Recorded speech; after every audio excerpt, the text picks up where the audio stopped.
आम के बाग हमारे राज्य में सभी क्षेत्रों में देखे जा सकते हैं और हमारे जिन किसानों ने आम का नया बाग लगाने के लिए रेखांकन करके गड्ढों की खुदाई कर दी थी, उनके लिए आम के पौधे लगाने के लिए वर्तमान समय उचित चल रहा है। तो आप आम की उन्नतशील किस्मों का चयन कर पौधों के वैज्ञानिक तरीके से रोपाई कैसे करें, इस बारे में जानकारी के लिए मिलते हैं कृषि महाविद्यालय गंजबसौदा जिला विदिशा की सहायक प्रोफेसर डॉक्टर आराधना कुमारी से।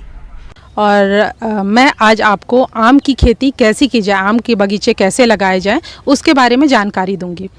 जैसा कि आप सभी जानते हैं कि आम एक बहुत महत्वपूर्ण फल है तथा पूरे भारतवर्ष में इसकी खेती की जाती है। लोग बगीचों में लगाते हैं। इसको बहुत पसंद किया जाता है। हर वर्ग और हर मीन्स आयु के लोगों के लिए ये बहुत पसंदीदा फल है। तो किसान भाइयों, इसकी खेती कैसे करें और बगीचे कैसे लगाएं, इसको शुरुआत से लेके सब मैं आपको बिंदुवार जानकारी दूंगी। उन्नतशील किस्मों का ध्यान रखना बहुत ही आवश्यक है, क्योंकि मिट्टी कुछ भी हो और तापमान और इन सब, अगर ये सब फेवरेबल हैं, सब अच्छी स्थिति में, अगर हम किस्मों का अच्छा चुनाव नहीं करेंगे तो वो हमारे लिए अच्छा फलदायक नहीं होगा। तो इस बात का ध्यान रखें। लंगड़ा, चौसा, बॉम्बे ग्रीन, अल्फांजो, तोतापुरी, हिमसागर, किशनभोग, ये सब अच्छी किस्में हैं जो लगानी चाहिए। पर इन सब में थोड़ी समस्या होती है कि एक साल ये अच्छा फलन करती हैं और अगले साल उतना अच्छा फलन नहीं करती हैं। तो इसके लिए कुछ नई विकसित किस्में हैं, जैसे मल्लिका, आम्रपाली, दशहरी, गौरव, राजीव, रत्ना, ये प्रजातियां हर साल फल देती हैं। तो इन किस्मों का चुनाव करके हम हर साल फलन को प्राप्त कर सकते हैं। किसान भाइयों, अभी आपने आम का अधिक उत्पादन देने वाली किस्मों के बारे में जानकारी हासिल की। अब आइए जानते हैं भूमि का चयन और गड्ढों की खुदाई तथा खाद उर्वरकों के संतुलित प्रयोग के बारे में। जब हम आम के बगीचे लगाएं तो इसमें भूमि का चयन बहुत महत्वपूर्ण होता है।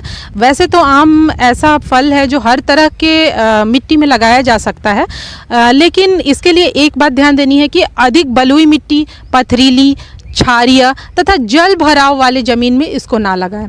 और ये बात मैं और मुख्य रूप से बताना चाहूँगी कि किसान भाई, चूँकि बारिश का मौसम है, जल भराव की स्थिति जहाँ बनती है वहाँ जल निकास की व्यवस्था कर लें। अतः अच्छे जल निकास वाली दोमट मिट्टी सर्वोत्तम होती है इसके लिए।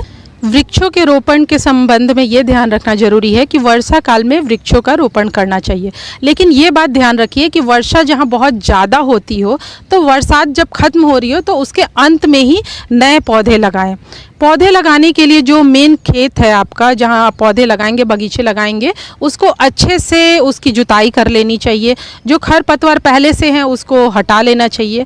उसके बाद ये ध्यान रखना चाहिए कि पौधों को वर्गाकार आकार में लगाना सबसे अच्छा होता है, जिसमें पौधे से पौधे की दूरी और लाइन से लाइन की दूरी 10 से 12 मीटर पर्याप्त होती है।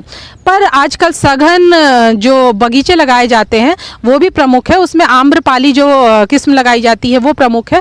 उसमें जो है 2.5 मीटर की दूरी, 2.5 मीटर की दूरी ही पर्याप्त होती है। गड्ढे जो बनाएं उसके लिए विशेष रूप से ध्यान देना है कि गड्ढे का जो आकार होना चाहिए वो 1 मीटर गुने 1 मीटर गुने 1 मीटर का होना चाहिए। लेकिन आजकल 90 सेंटीमीटर गुने 90 सेंटीमीटर गुने 90 सेंटीमीटर भी के गड्ढे बनाए जाते हैं, जो कि अच्छे रहते हैं। गड्ढे बनाते समय ये ध्यान रखें कि जब हमें पौधा लगाना हो उसके 1 महीना पहले ही आप गड्ढा बना ले। किसान भाइयों, गड्ढों को खोदते समय ऊपर की 30 सेंटीमीटर मिट्टी को एक तरफ और नीचे की 70 सेंटीमीटर मिट्टी को दूसरी तरफ रखें। इसके बाद गड्ढे भरते समय पहले ऊपर की 30 सेंटीमीटर वाली मिट्टी भरनी चाहिए। उसके बाद लगभग 35 से 40 किलोग्राम सड़ी गोबर की खाद और 2.5 किलोग्राम सुपर फास्फेट को नीचे वाली मिट्टी में अच्छी तरह मिलाकर भरना चाहिए। अगर मिट्टी में दीमक की समस्या हो तो 100 ग्राम क्लोरोपाइरीफॉस पाउडर प्रति गड्ढे की दर से खाद मिलाते समय डालना चाहिए। किसान भाई, गड्ढे को भूमि की सतह से 15 से 20 सेंटीमीटर तक उठा हुआ भरें। खाद डालकर और उसमें पानी सिंचाई करके उसको गड्ढे को बंद कर लेना चाहिए। लेकिन ये ध्यान रखना चाहिए कि उसमें आप जो है निशान लगा लें। उसके बाद जो निशान हम बनाते हैं उसमें जब नर्सरी से पौधे लाते हैं उसको लगाना होता है, तो हम जितना हमारा पॉलीथीन में वो जो हमारा नर्सरी से पौधा लाया गया है उसमें मिट्टी है, उस हिसाब से फिर से वो उस जगह से मिट्टी निकाल लेनी चाहिए और उसके बाद वो पौधा लगा देना चाहिए। पौधा लगाने के बाद ये ध्यान रखना चाहिए कि उसको शुरुआत में हर दूसरे दिन सिंचाई करनी चाहिए, या कोशिश करनी चाहिए कि प्रतिदिन करें, ना करें तो हर दूसरे दिन करना चाहिए। और जब 2-3 महीने का पौधा हो जाता है तो हम सप्ताह में 1 दिन भी कर सकते हैं।